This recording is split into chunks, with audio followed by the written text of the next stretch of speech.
안녕하세요. 문자 그대로 생생한 방송 진행을 맡은 배상민입니다. 리액추는 문학과 인문 관련 책을 소개하고 이에 따른 이슈를 다양한 관점에서 이야기를 나누는 채널입니다. 오늘도 리액추의 동료들 소개해 드리겠습니다. 먼저 신진경 문학평론가님. 안녕하십니까? 박권일 사회비평가님. 안녕하세요. 마지막으로 박인성 문학평론가님입니다. 네, 안녕하세요. 자, 리액추가 세 번째로 리뷰할 책은 디디의 우산입니다. 협찬 받은 거 아니에요. 이 책은 2005년 등단 이후 백의 그림자 등으로 꾸준히 주목을 받아온 황정은 작가의 가장 최근 작품입니다. D와 아무것도 말할 필요가 없다. 두 개의 중편 소설이 연작처럼 실려 있습니다. 개인적으로 D는 상실함으로 해서 그 존재감을 두드러지게 드러내는 하찮은 것 혹은 사라져가는 것에 대한 이야기를, 그리고 아무것도 말할 필요가 없다는 우리 사회에 다층적으로 숨겨져 있는 젠더의 문제와 미시적인 폭력의 문제를 상당히 사변적인 문체로 다루고 있다고 생각이 듭니다. 그래서 이 소설에 대한 세 분의 의견은 어떠한지 그 이야기도 저는 개인적으로 궁금해집니다. 또한 이 소설이 1990년대 이후 한국 현대사의 굵직한 국면들을 담고 있기 때문에 다양한 이야기를 해볼 수 있을 것이라고 생각이 됩니다. 우선 디디의 우산 중에 D, 첫 번째 소설이죠. D의 전반부 줄거리를 대략적으로 살펴보고 본격적인 이야기를 시작하겠습니다.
자, 이 소설은 두 개의 소설로 나뉘어져 있지만 우선 저희는 20자평을 먼저 의식처럼 하잖아요.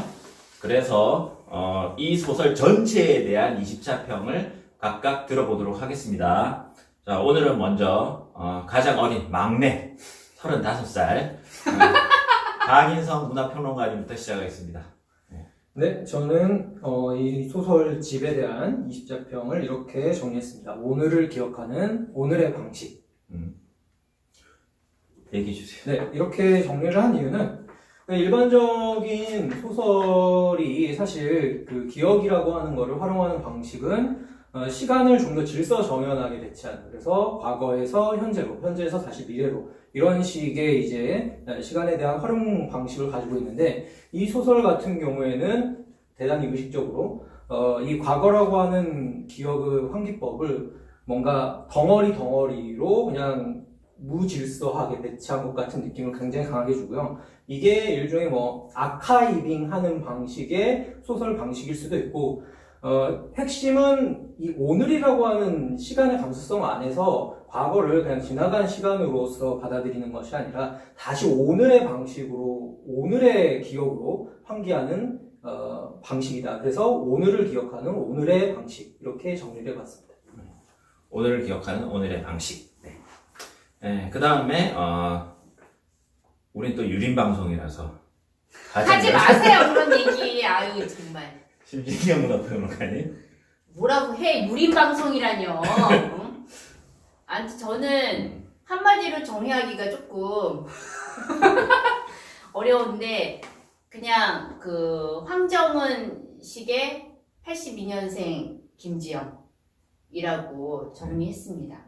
왜냐하면 그러니까 뭐 특히 두 번째 소설 같은 경우에는 그 인물들이 이제 어린 시절부터 가장 최근까지의 삶을 이렇게 에피소드를 중심으로 해서 뭐 이렇게 아주 순차적이진 않지만 그렇게 엮고 있고, 그리고 각각이 겪고 있는 어떤 그 차별과 불편함, 뭐 억압, 더 심하게 말하면 뭐 그런 것들에 대해서 이야기를 하고 있는데, 그게 82년생 김지영처럼 일종의 여성 차별의 뭐 표준 약관처럼 그런 방식으로 이렇게 정리하는 게 아니라, 이거 안에, 그러니까 젠더 차별 안에 여러 가지 뭐 계급 차별이라든가 아니면은 뭐 나이 차별이라든가 그러한 다양한 어떤 차별과 억압의 문제들을 또 섞고 있고, 또 그 각각의 인물들을 그냥 하나의 에피소드로 그냥 소비하고 마는 것이 아니라,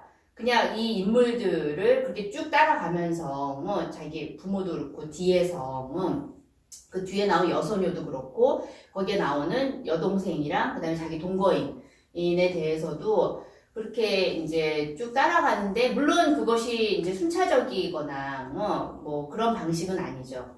굉장히 좀 비뚤비뚤하고 되게 우회하기도 하고 좀 이렇게 단절이 있어서 어떤 비약이 있기도 하고 그렇긴 하지만, 이게 또 황정은의 방식이 아닌가라는 생각이 들어요. 알겠습니다. 그다음 마지막으로 박건희 선생님. 저는 소설이란 무엇인가, 혁명이란 무엇인가 이걸로 하겠습니다. 읽으면서 이제 이 황정은 작가님이 저랑 같은 세대예요. 그래서 제가 겪었던 90년대의 일들, 그리고 앞에도 나오지만 이웅평 대위의 귀순 장면, 이런 것들도 사실은 제가 어렸을 때 받았던 느낌이랑 굉장히 유사한 거의 동세대적인 체험인데, 그리고 뭐 나중에 이제 뭐 명박산성 같은 얘기도 나오고 그 용산 얘기도 나오고, 이를테면 세월호 얘기도 나오고, 그런 이제 국면들이 쭉 나오는데, 그런 것들을 보면서 이 사람은 나랑 굉장히 같은 체험을 공유하고 있구나. 물론 연세대 사태 얘기도 나오기 때문에, 제가 또 그 연세대 사태 때 신촌에 있었기 때문에 그런 현장의 느낌이나 이런 냄새, 그때의 어떤 절박함, 이런 것들이 좀 환기가 되는 느낌이 있었어요. 그래서 반갑기도 하고 또 뭔가 알 수 없는 상념에 사로잡히기도 했는데, 소설이란 무엇인가라고 제가 표현한 이유는 이 과거의 체험들을 이제 플롯으로 만들고 이제 줄거리로 엮어가는 방식 자체가 사실은 제가 그렇게 또 익숙하지 않은 방식으로, 파편화되어 있는 방식으로 되어 있고, 그것이 뭐 물론 작가의 의도라고 저는 생각을 합니다만, 생각보다 저는 좀 와닿지는 않았어요. 그런 방식이 사실은 이 작가가 뭔가 절실하게 무엇을 전하려고 하는지에 대해서는 저한테는 일단 크게 와닿지 않았다는 느낌? 그런 느낌이 좀 있었고, 그리고 혁명이란 무엇인가라고 쓴 이유는 이제 뭐 촛불 시위나 이런 장면들이 나오는데, 그런 것들을 이야기하면서 혁명을 말하는 것이 저한테는 모르겠어요. 저는 좀 위화감이 많이 느껴졌거든요. 일단 저는 촛불 시위가 혁명이라는 말 자체에 대해서 굉장히 좀 회의적인 사람이기도 하고, 그것을 지금 우리가 혁명이라고 이미 전제하고 얘기를 할 수 있는가 하는 생각도 들기 때문에, 저는 그래서 혁명에 대한 이 소설 속에 나오는 묘사라든지 혹은 인용이라든지 이런 측면들에 대해서 잘 좀 공감하기 좀 힘들었기 때문에 그렇게 의문형으로 소설이란 무엇인가, 혁명이란 무엇인가라고 했습니다. 근데 이 황정우는 혁명을 나름 또 회의하지 않나요? 이 소설에서 혁명에 대해서 이제 회의적인 태도를 드러내고 있다고 생각이 드는데. 근데 어떤 혁명에 대해서 회의적인지가 안 나오고, 이분이 실제로 혁명을 경험한 세대는 아니잖아요. 그렇죠. 혁명. 자, 20대 학평이니까 20대 학평은 각자의 인상이니까 각자의 인상대로 두고 좀 더 본격적인 이야기를 한번 해보겠습니다.